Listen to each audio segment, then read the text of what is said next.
So I'm going to start off with acknowledgement to country, Gubbi Gubbi Kabi Kabi people on the land that we're standing now.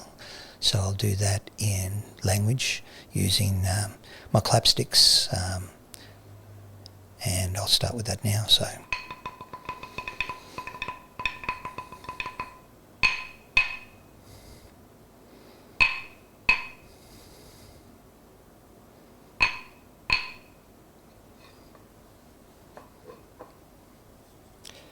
Okay. Yama Gamil, Yama Boja, Yama Diria Mariangu, Yamanginda Giwiwa Yina Mu-raay Dieripi.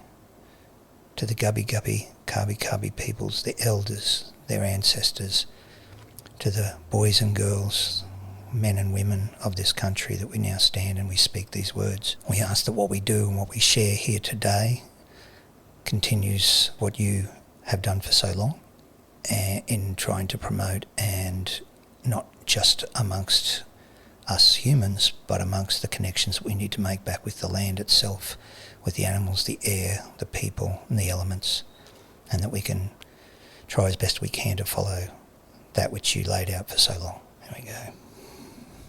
Yawu. Yawu.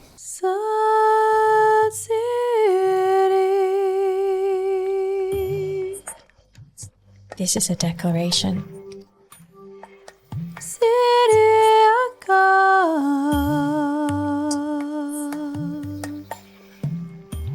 Of victory.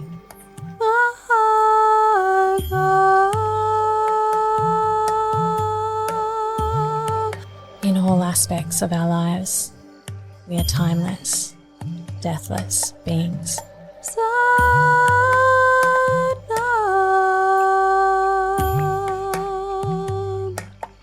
Welcome to the Seetal Deva Expansion Podcast. I'm Seetal Deva. I'm an Ayurvedic therapist, lifestyle consultant, and Kundalini yoga teacher. This is an all-encompassing podcast in which consciousness expresses itself at an individual level. We all have a story. Come and share in the wisdom of lived experience. We invite you to remain open to the experience. Taking those old ways and making them relevant for a new generation. Well, g'day everybody. So Yama in my language. It was really important that we do that acknowledgement at first, and acknowledgements sometimes can come across as a little tokenistic, which they can be too, especially if people are saying things like it's, as I jokingly say sometimes in some of the Catholic schools, if you're going to say the Hail Mary, you don't go, Hail Mary, full of grace, don't mean it, don't say it. So you can get it out. Yeah, don't look at your wife and go, really love you. Yeah, especially in that tone. You can kind of not bother saying it, but you should. And so acknowledgements and stuff like that, I think they should be said, maybe sometimes just personally, because what it does, it brings us back to where I am, what country I am, the connection to this place. And as an Australian, what makes me unique, and that uniqueness is that you are now all a part of this huge history, and you can't help but have this land seep into you. And that sounds very because we are of it. Hey, how can we be standing on something, and how can the chalk not be affected by the ink? So and it's limited by the amount of awareness we have as to how it affects us. But if you can allow that in, and everybody's doing it their own practice at their own speed and stuff like that, but instead of it thinking that this is black or this is white, it's just, let's say it's Australian, let's say it's human. Yeah. And so it doesn't leave anybody out, and neither did our ancient laws. So we'll go into that. So first of all, yes, my name is Mu-raay Dieripi. I'm a Gamilaroi man, lived on the Sunshine Coast now for 23 years. I'm a professional fine artist, professional cultural teacher for that time period. And I've had an exceptional number of elders, most who have passed now and joined our ancestor role. And those people still very strongly live in me. I had some beautiful elders. I'll just quickly mention a few of them. Obviously, Uncle Paddy Djeripi Warra Jerome, who's passed, who was my second dad, my own father, Bill Bulgai Mulcahy, Uncle Tommy Rose, Uncle Roy and Auntie June Barker.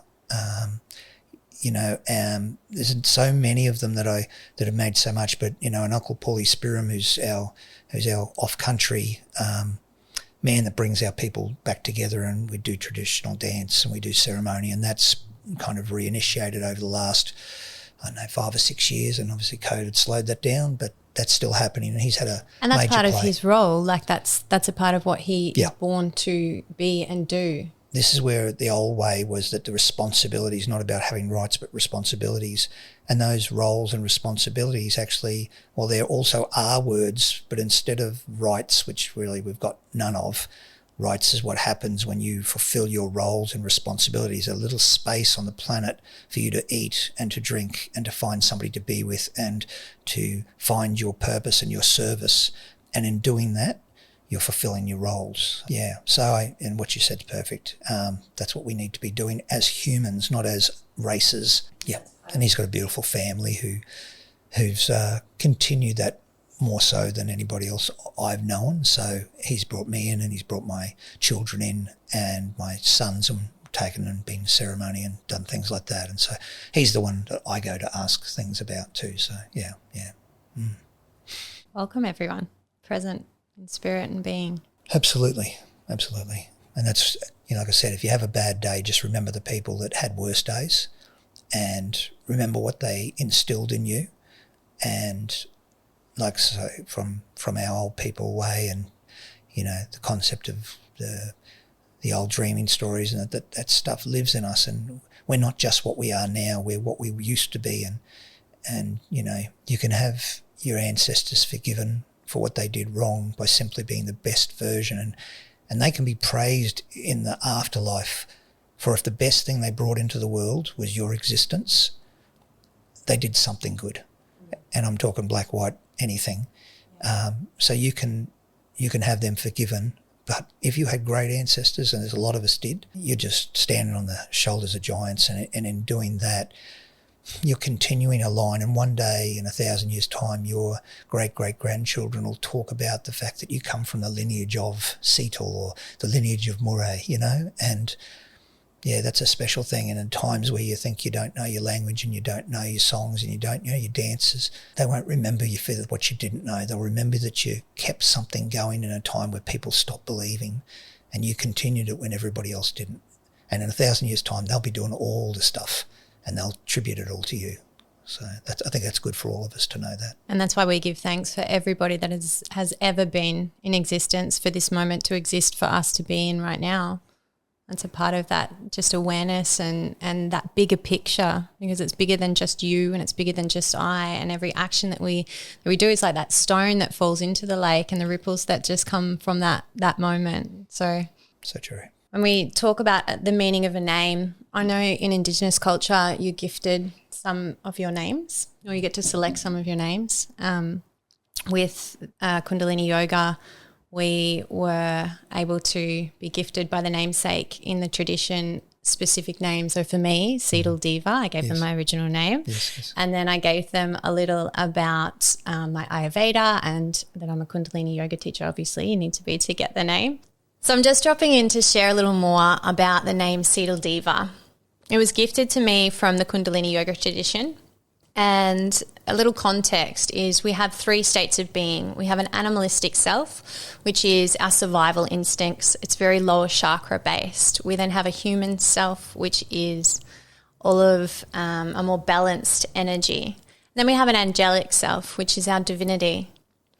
We as Kundalini Yoga teachers strive to embody the angelic self, and the gift of this name is a way for us to do that. As the sound current, the nard, it permeates the being. So the context of Seetal Deva, which I wasn't going to use that word, but I did, so I'm going to flow with it, is the rich capacity of embodying profound peace and connecting to your angelic self. The gift of this name is the ease of realizing that I'm free from any limits, bringing balance to the heavens and to earth. I open the hearts of those around me to joyfully live with expansive tranquility, clarity, harmony, with the celestial oneness, with the divine. They blessed me with pure angel as a part of that. So I know that your name has some really significance, and it's evident. Like, it took me a while to embody that because I had the resistance of, oh, wow, this has been given to me. This is a huge title. This is something that I want to live to embody. And how does that look? And what happens, what changes within me for those things to come? And I think you've got a very powerful name, and I can see those parts of that in your being. So I'd love to have you share. Yeah, thank you, yeah. Well, I mean, just hearing your name and the breakdown of it, you know, again, it's like what you felt. I mean, some people go, oh, look, I've got this name. And, you know, it talks to the depth of people, and people are at where they're at. But the first thing you felt was a responsibility, and that comes back to it. It's not the right to have a badge on your shirt that says, I'm the captain. Don't worry about the badge, just lead. And lead's not pulling other people, it's just knowing who you are, what you stand for, what you believe in, and just walking. And how you become a leader is just being who you are and confident in knowing that you're living the life you're supposed to. What happens is you'll find people that don't know but would like to be like you will follow you. So leading isn't putting a lasso and making people follow you. So what you felt there being, was hey, an embodiment. Embodying it, and, you know, hopefully help people to lead themselves, you know. Yes. So what's your those vibrations, as people talk about now, but the vibrations in those words, and we have words, you know, like that actually mean the word whisper, and I'll go into that later on. But so my name, Mu-raay, is white cockatoo, so that's the storyteller and the uniter of tribes. And I won't go into them too deeply, but and then Dieripi is a Waka word from Uncle Paddy Dieripi Warra Jerome, who gave that to me, and it was the name given to him by Jerry Jerome, his grandfather, who was a famous boxer. So he gave me the name Dieripi, which means free-flying spirit. And after his, you know, he told me a little bit about it, and after his death somebody said, he gave you a very strong name. And I said, yeah, it means this. And he said, yeah, but it means one who can't be hit by stick or stone.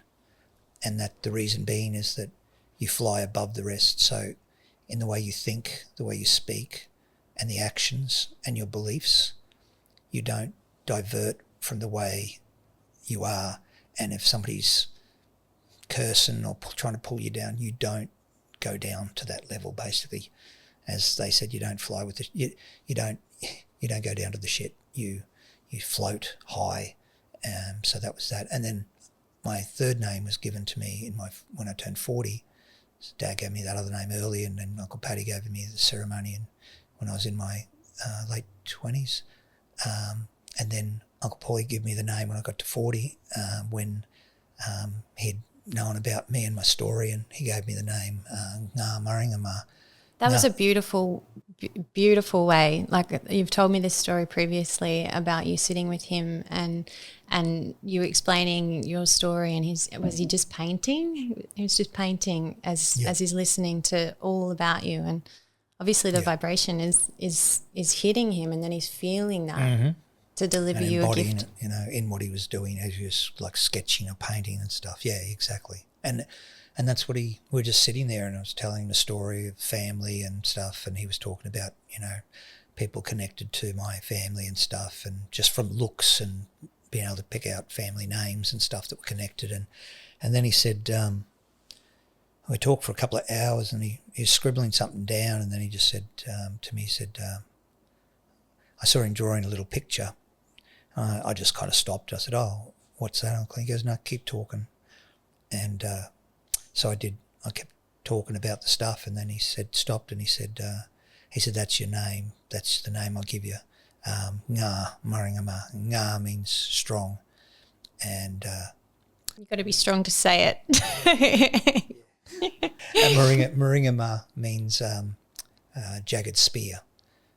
And what he'd actually drawn was, if you imagine, I'm going to use my hands, if you'd imagine artist is coming out. A spear coming along here, or the non-Italian part, kind of just like a point here and a long shaft.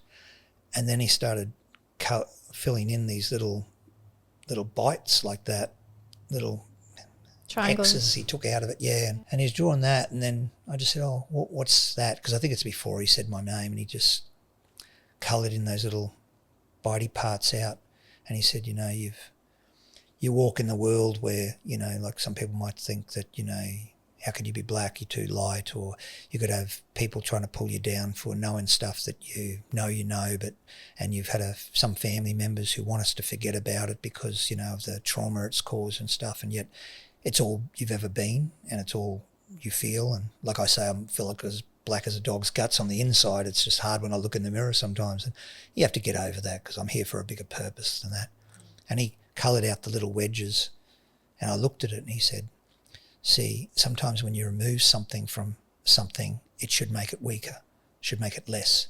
But when they remove those pieces from you, those little bites they took away from you, saying that you shouldn't or you can't or you leave it alone and stuff, he said, but it was so much a part of you that it didn't make you weaker. They just took bites out of you. And then he showed this serration that was created, and he said, that's what you are now. You're stronger than you would have been without those bites, because instead of them taking away from you, they actually help shape and make you into the defined man you are.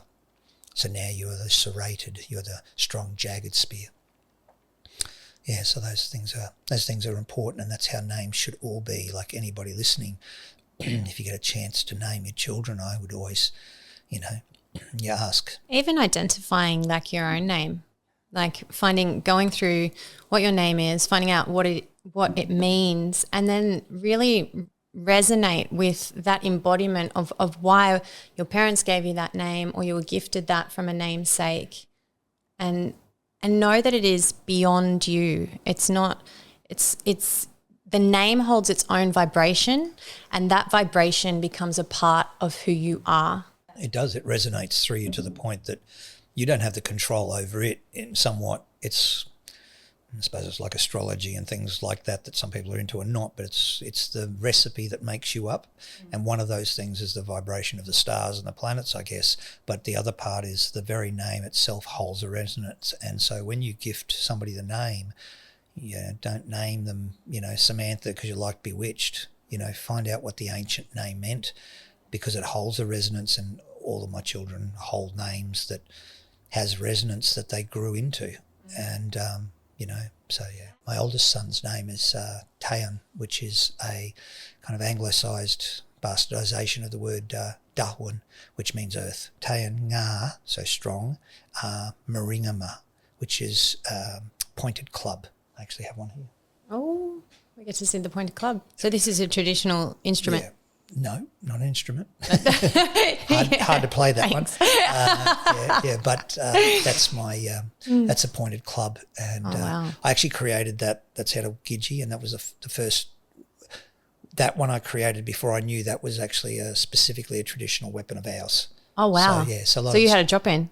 Yeah, art and story and stuff come like that fairly often, and Which is a re-remembering, so it's a connection. It's a moment of purity. It's a moment where you become the channel and everything comes through you, and then you create something, and then you bring that somewhere, and then you get the story, then you get the information, and then you go, oh wow, because that's the re-remembering of the essence of who you are. Absolutely, and that's the difference between the knowing and the knowledge. The knowledge is something gained, or it can be taught and stuff. The knowing is something that comes through you, whether it's from somebody else on the other side, from an ancestor, or just a version of you from before. That word I use, re-remembering, because remembering is something from my childhood. Re-remembering is something beyond that, the re-remembering. So he got the name Maringama, and so he's actually going on to wanting to join the SAS.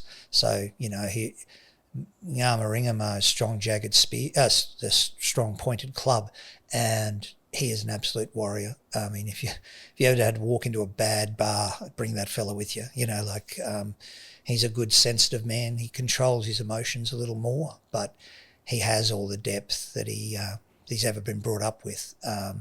But he's so solid. He's the absolute epitome, the height of a good man in respects to strong, diligent, duty, responsibility, those hard things, and he carries them hard, but he's got the softness to, when we speak, sometimes he'll shed a tear talking about how hard it is, and that's I like that we've got that connection with each other, and he's softening over time, yet would never step away from any duty or responsibility, So A warrior. Absolute warrior. Warrior.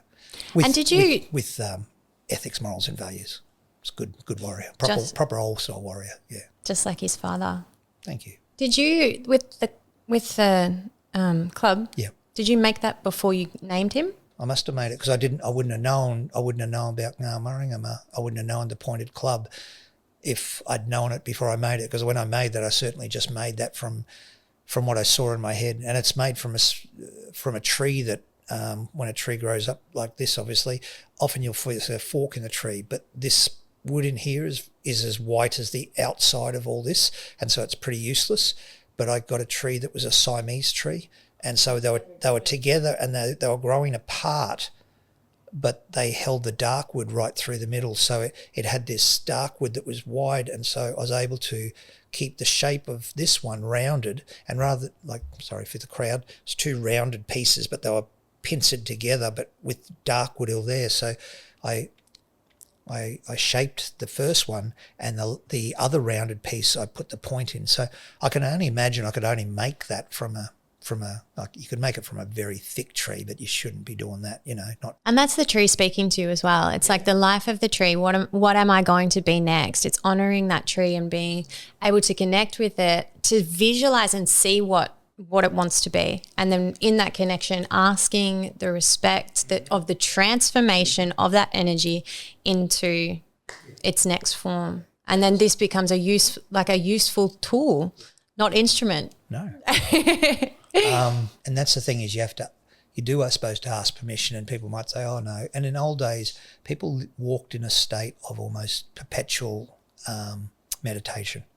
So there wasn't so much having to, I'm going to stop and ask acknowledgement for this, or I'm going to stop and do, and some of that stuff still may have happened, but you were literally, think of whatever it is to be in a meditative state, but doing that while you're hunting, doing that while you're dancing, doing that while you're eating, doing that while you're engaging, doing that while fighting.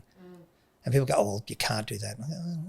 I don't know, somebody that's been around for 200,000 years, maybe there was a culture that didn't build the Acropolis or the pyramids, a culture that didn't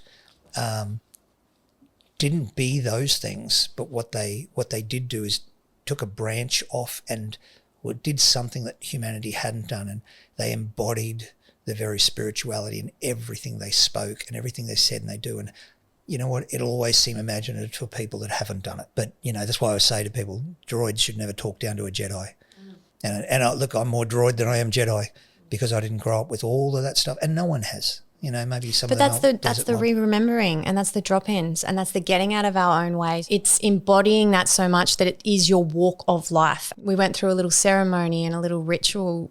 This is one of Mu-raay's paintings. It depicts a crocodile, Garia, moving through the lands. Everything behind him changes shape and is depicted in a variety of small yellow pieces. Waraba is a turtle. Notice how he follows Garia. Everything seems to return to order again. The lines flow the same pattern as before. This is the story of Waraba and Garia.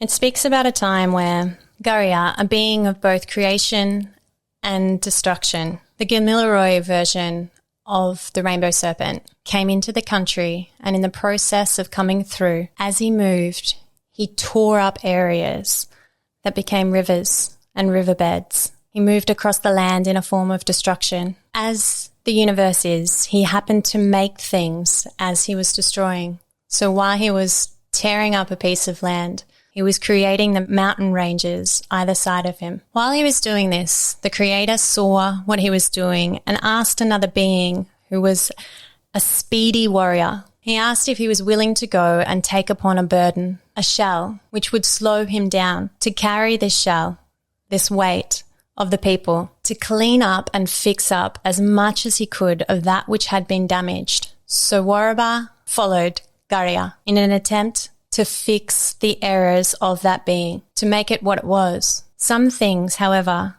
could not be fixed, and so the mountain ranges stood there as they were a testament to the things that had been destroyed. The second thing that Creator had asked him to do after he had completed that task was to go from nation to nation, speaking and sharing, and gaining the knowledge, the wisdom, the songs, the magic art, and the dance of the other nations. And by doing this and learning with respect, eventually on the return to Gamilaroi, Warraba had brought back a wealth of knowledge and understanding that the Gamilaroi people could understand the laws, the marriages, the trade, all things that required them to have engagement with the other nations.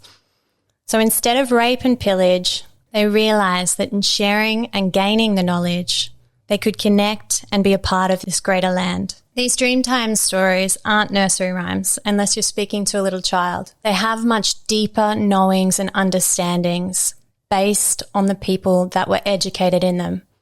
The more knowledge you had, the more you could actually see the depths and ancient spiritual beliefs. As Mu-raay had suggested to me, while being of this land, our projection of things from the skies, a place where all ancestors came from and returned to. Would you like to walk us through what actually took place when we crossed that bridge and what happened in that journey? Yeah. Okay, so, and the point that you made that leads into that is that rituals can be rituals, and I see it. Sometimes the dance is more important to some people than what the story behind the dance is. And that's sad because we're now acting out something, but we don't know what was embodied in that, because we're supposed to take the essence of that spirit. It turns into as my spirit people said to me, spirit inseminates the mind like a womb.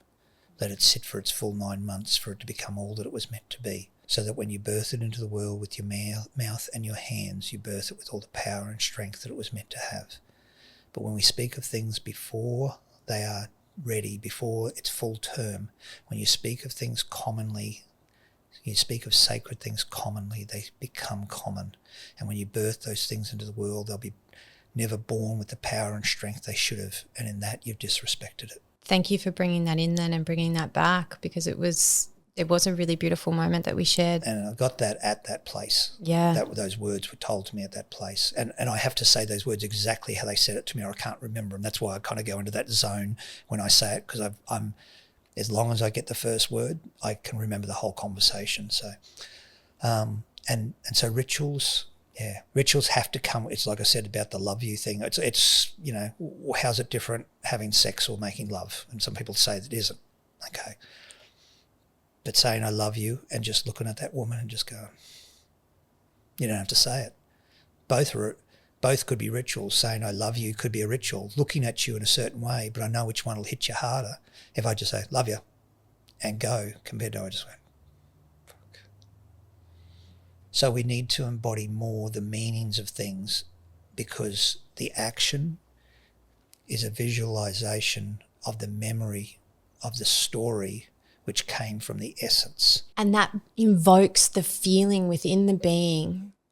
And that's the essence. The essence is the feeling our way through, because the mind takes that back step, the ego takes that back step, and it's not about destroying the ego or disassociating it, depending on the level of consciousness and where you are. It plays its role. But in the very makeup of what we are walking into, it's the embodiment of feeling again and acting from that place of how do I actually feel right now? Absolutely. Feeling, thinking, acting. That's the process of becoming. Yes. And then we see it back the other way. So creation came in through a essence, turned into an imagination, a thought, and then turned into the physical. And then the physical is the place where we get to embody and live out the experience of the story, so that when you die, you become the story, and then the story goes back to the essence until you say, "Oh, so flippin' cool, I think I might come and do that again." And then you come back and have another crack at it. So so that day, sorry, as you and I do, we do these talks and we go off on 10,000 tangents, so we're trying to be really good, everybody, you know. It should be a 15-hour conversation. We're not allowed to do that. I'm being told. We've got a time limit. Yeah. So, Structure. Yeah. 2 hours. 2 hours is a bitch.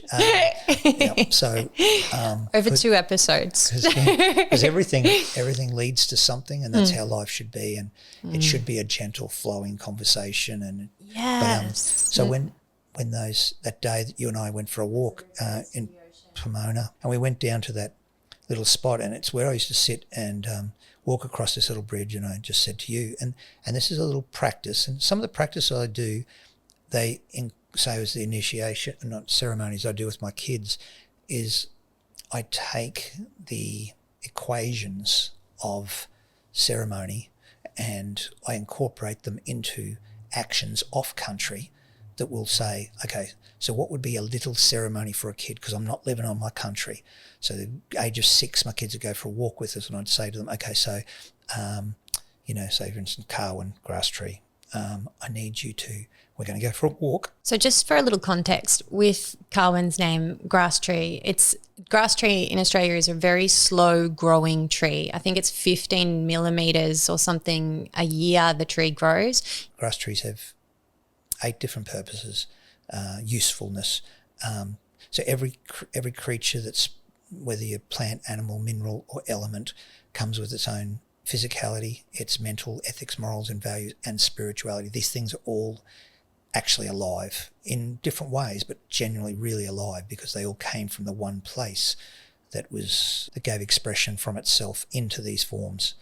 That's why we're supposed to respect everything, because they are us and we are them, not in some cliche way, but we can't be anything other than a version of the same thing, a spectrum of the same light.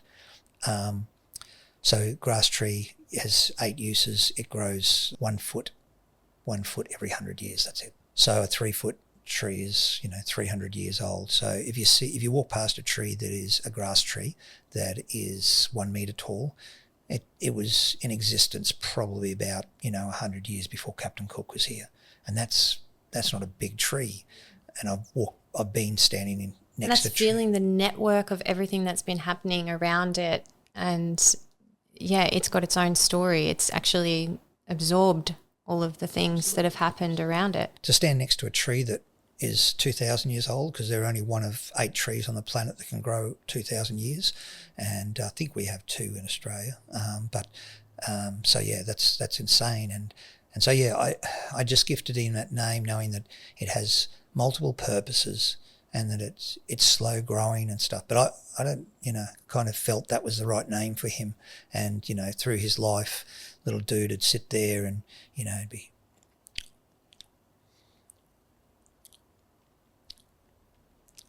just slowly eating. Everybody else is finished because he'd be just tall and looking around, didn't talk too much, eating his food slowly. Bugger would eat 3 meals, like he'd just slowly mow it down, bit by bit. And I thought, there he is. He's slow in his movements, and and just his way. He wasn't overtly, super physical in his early days, where he's freaked now. He is that best to embodied that name, and that vibration existed within him as he grew at a child level. I remember you talking to me and telling me, sharing a wonderful story with me about him coming to you and wanting to tell you something, and it took a little while for that to come out. Well, his brother was a big talker like me, and we only talk about deep things. His brother talks about politics and spirituality. We're 2.5 years of age, and he's asking, about certain things, but their stories in themselves. But that's because nothing's taboo, and it's from that young age. And this is one of the beautiful things that you've shared with me that I really honour and respect about the way that you are able to hold space for your children as they grow, and not be like, oh, you are this age, I'm going to define you as this age and not give you anything more. Like dropping in, talking about politics to a 2-year-old and having that concept, that free expansion that a child has, where there is no limit to what comes back, is something that's really special. And these stories are something that really honour that. Yeah. And I think they're organic for me. I mean, I know what I'm doing when I'm doing it. It's like when I teach in the schools and stuff. I know exactly what I'm doing, but in the same instance, I ask for my old people to come through me and just say what needs to be said, whether I'm doing this or something else. And so with the kids, I'm a better father than I was anything else in my life. I wanted to be a dad when I was 10. Like, I just adore the kids and wish I could look after all the kids that don't have dads and stuff. And I take that job the most serious of all the jobs I've ever done.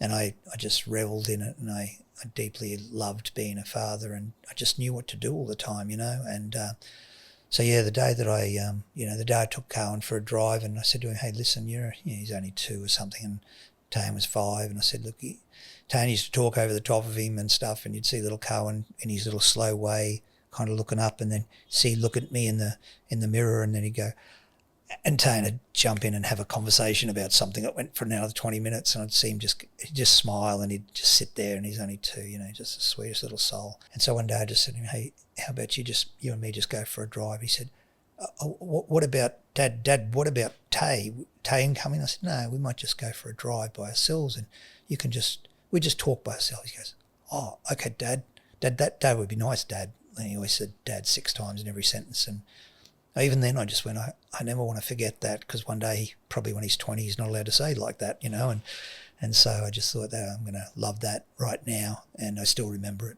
And we went for a drive, and we drive, and then my dad had just passed away a little before that, and we're driving along, and he goes, Dad, what should we talk about? And I said, well, whatever you want to talk about is what we can talk about, so you think of whatever you want to talk about. So, and I'm a bit of a talker, so I just waited, and we drove, and I looked at him in the rear vision mirror a few times. He's looking outside. He's looking up, and I saw him, and then he goes, hey, Dad. I said, yeah, mate. He said, hey, Dad, them power lines? I said, yeah. I suppose he was 2.5, maybe 3, maybe 4. And he goes, Dad, them power lines? I said, yeah, mate. He goes, when one of them's broken, they're all broken, aren't they, Dad? And I went, yeah, mate, that's true. And we drove a little bit, and I see him looking at him, and he goes, that's like the spinal cord you teached us about, hey, Dad. When one of them broken, it's all broken, hey, Dad. And I said, that's exactly what it's like. And so they carry this storytelling that I've obviously embedded in them, and the fact that there's meaning in all things, and you can tell stories from the most basic thing. You don't have to be in traditional times to tell traditional stories, because those knowings are playing themselves out infinitely through all things. And probably about 3 years later, he's at home, and his brother's a sports freak, star, and was smart, and his little sister, which would be tough if you're the little boy in the middle, she was just anything she touched, she was just amazing. They just had that old black genes that they could be anything, and my grandfather's generation was like that. Anyhow, he turned to me, he said, could we have a talk, Dad? And I said, yeah, we can go and have a talk. So we sat on the veranda, it was evening, and we're looking at stars. And I just sit there, and he quietens me, because I need to be quieter around him.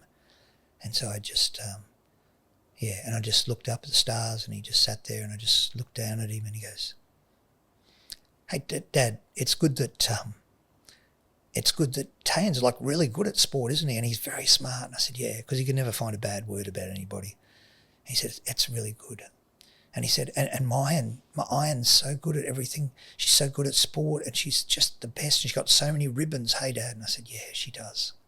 And he goes, and he looks up with these little eyes. He goes, hey, Dad, when might I be the best at something, Dad? And it makes me tear up, but he looked at me, and just this little soul that was the best human I've ever met. And he goes, when might I be the best at something? Hey, Dad. And I said, yeah. I said, well, some things are easier to see. I'm thinking, well, how do you give a person an award for being the best human? You can't, and you'll never get a ticket or a prize or a thing for that. And my old people, or me, or whatever version of me, just knows what to say. I said to him, well, Cohen, I don't know much about cooking or baking and stuff, but I said, you know what, if we went and cooked something now, if we were going to cook a bicky, and he's going, yeah, Dad, and his sadness, he's still, yeah, he's trying to be upbeat. I said, if we cooked, like a big bicky like that, I said, we'd have to prepare it and get it all ready and make that big cookie biscuit, how we used to say biscuit, and we'd put him in the oven, and we'd have to turn that temperature on. And now it's a big one, but it's just one. And I think, and I don't know about cooking, but I reckon maybe that might take less to cook, because it's just the one. And that person would be able to open up and they'd be able to pull that bicky out and go, wow, look at that big bicky I got. And they could have that right there and then. And he goes, yeah. And I said, but there's some people, Carwyn, that if they had an oven next door to it and they make all these smaller bickies, but they make rows and rows of them and they fill up the whole oven with 3 different trays and they put it in. And I think maybe in my not knowing how to cook, but I think that maybe that oven has to be on longer maybe because it has to suck up all that heat in them lots of bickies, He goes, yeah, Dad. And I said, so I reckon that might take longer for that other person to have to wait to open up their oven. And while everybody else is getting to eat their bicky now, somebody's going to have to wait a long time. But I think, Carwyn, when you open up your oven one day, they're just going to be rows and rows of bickies, And I said, that's what it's going to be like for you. Now, mate, I feel still emotional when I say it to him because I really meant it. I'm there when I'm saying it to him. And yeah, he's such a good soul. Anyhow, then he 3 years later, he actually says to me, can we have a talk, Dad? Obviously, we spoke between then.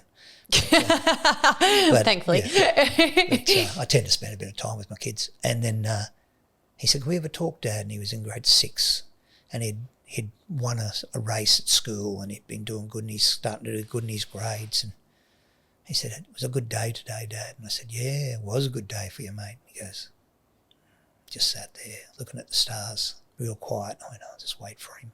He's always got gold. And then he goes, thanks for telling me about them bickies 3 years ago, Dad. That really helped, And I went, it's all right, mate.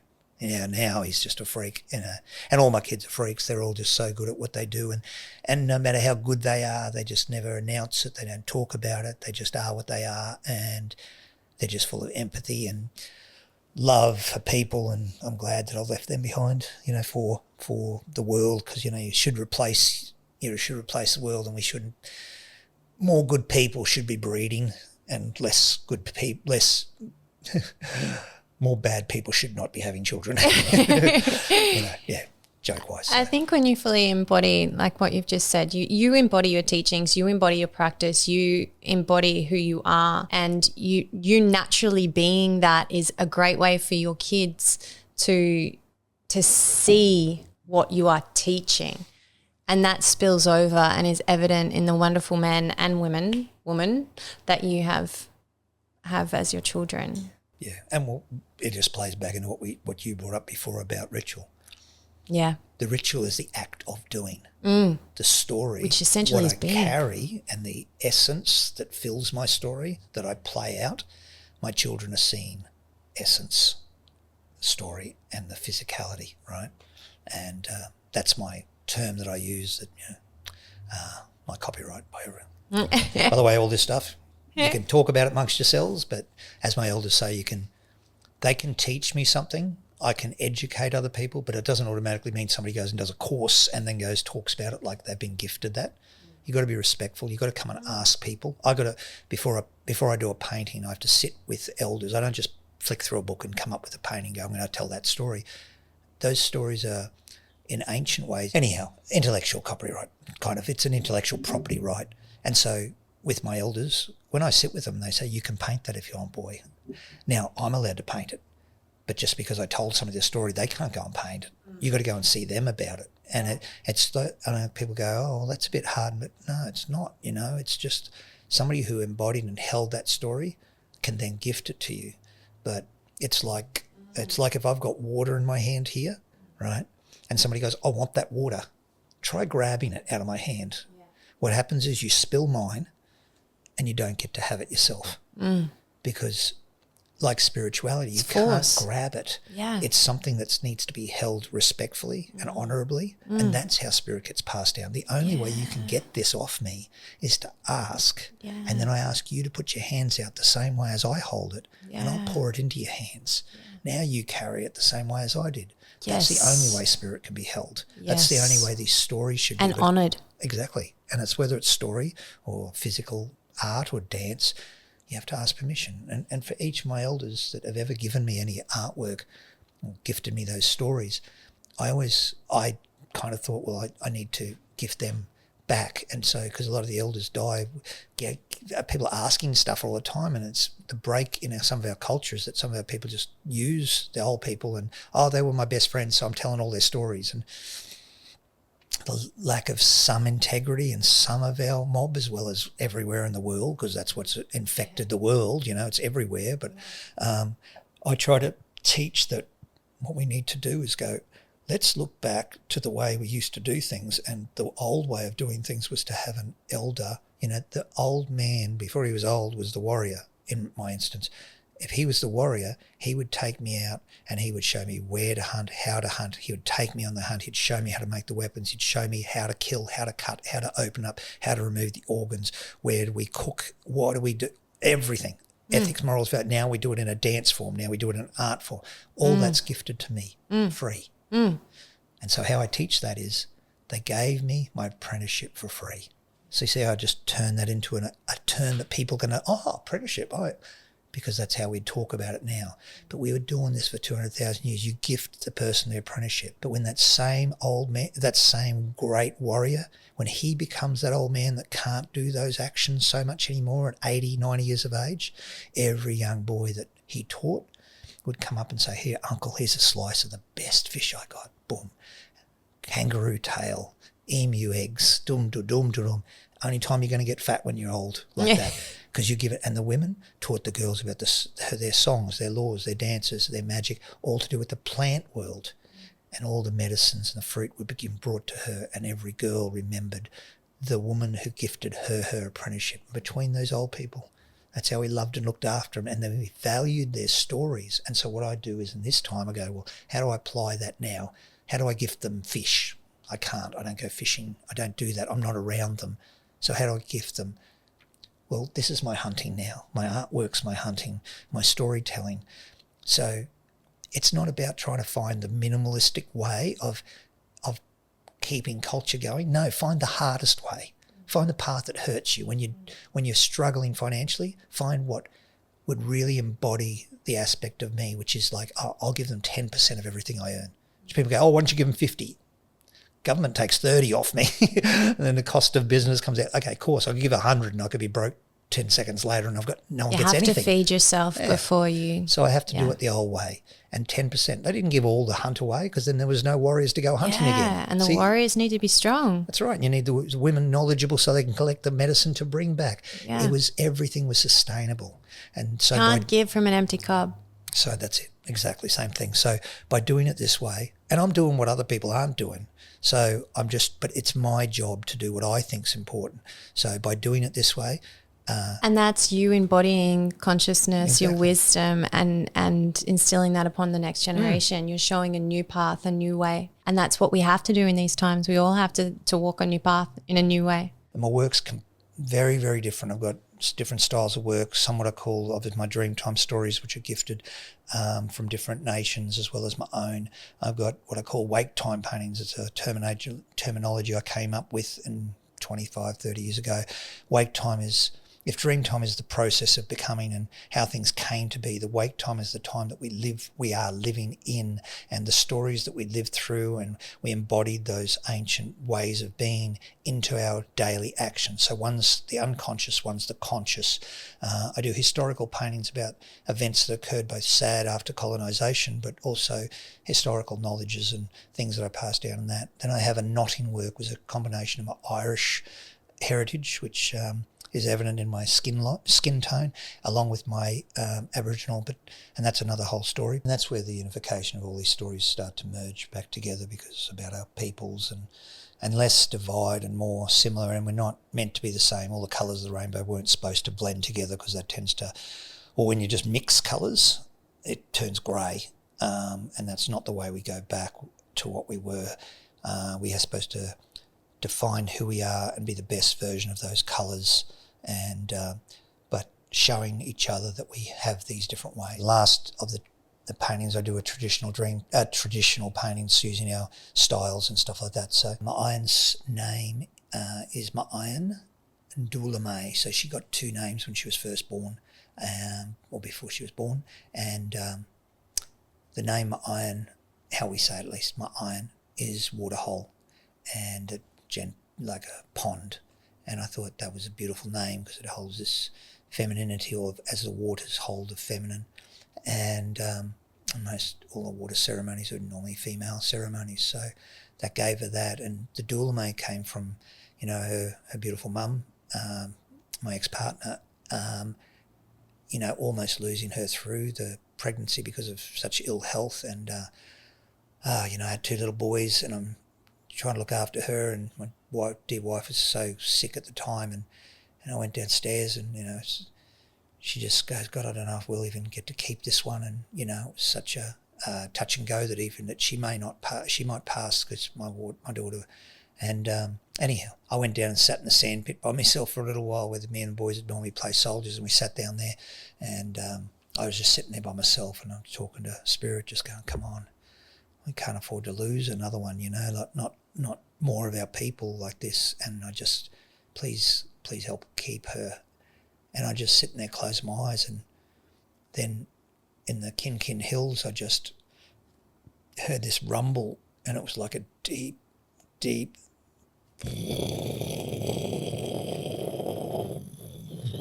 that rolled on for, 25, 30 seconds. And the day was as blue, and the days, 5 days before it, 5 days after, there was no rain, and it wasn't a truck, it wasn't anything else. And in our language was what we call, the word for thunder is Doulame. And that word, Doulame, means the voice of God. And I just looked up, and I heard this little voice, and it was a little girl voice saying, Dad, won't you fight for me? And so from that time on, I swore to God I'd fight for my daughter every day of her life, and I will, and I do. And so she got the name Doulame, water hole thunder. And when she got to the age of 16, which is our little ceremony that we do, she said to me, and she was just an excellent football player and swimmer, and the poor little thing had a shoulder completely wrecked playing football, but every sport she played, she was better than any other human being I've ever seen play, and such a sweetheart. And she could score 20 tries in a game, but the likelihood would be that after she'd scored 3 or 5, she'd pass them to all the kids that never got the ball. And she said, like you said, Dad, those parents didn't come to see their kids standing on the sideline, did they? And as other girls got more and more kind of, let's say, bitchy as the years went on, sometimes she only got the ball, like she was a star, but she only get the ball 5 times. And she would split the line open, and she wouldn't tokenistically give it to the other kid on the sideline as they crossed the try line. She'd split them open, and then she'd pass a ball to the girl, and she'd get the other girl that hadn't seen a ball, had run 20 metres and score a try.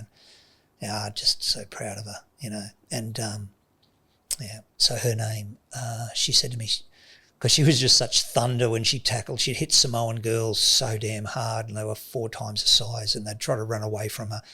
But as soon as she knocked them over, there was no hate or malice. She'd just put her arm down and go, up you go, sis, and she'd pull them up, big smile, and then just launch herself at another one.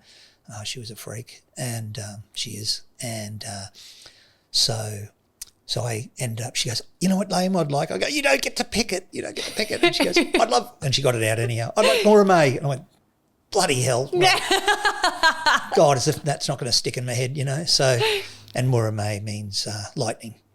So she wanted to be called Water Hole Thunder Lightning. And I went, oh my God, she's like a little sports model. She can't walk around with just thunder and lightning with a little bit of water hole. So my understanding of the name that I gave her was, I just have to soften that up so that she's got the femininity to walk with her strength, And she's stunner, and she's strong, but not strong in that way that everybody wants to be now. I'm a strong woman. Okay, I don't know if that's balance. She's got the balance, and she's, some of the strongest women I've been is seeing them walk into a room and in dead silence, just glance, not harsh, just lightly, and just seeing people want to be quiet, and that's that strength of the feminine. It's not meant to compete with the strength of masculine. A good masculine just stops in its presence. I feel that strongly. So I end up calling her Ma'ayan Doulame Mu-raay Winangali. And the Winangali, is written up in our language book as to know, to understand, to hear, to love. And one of the elders said it means, consciousness too, so which is water, whole, thunder, lightning, love, conscious, so. It's like a breath in. Yeah, so she's amazing.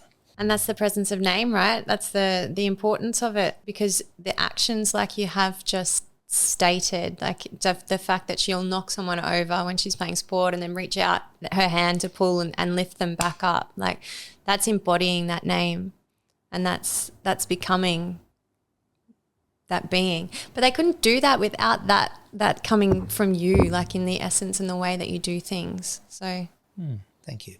Yeah. I've had good people, and I think I've been good people before. Yes, 100%. So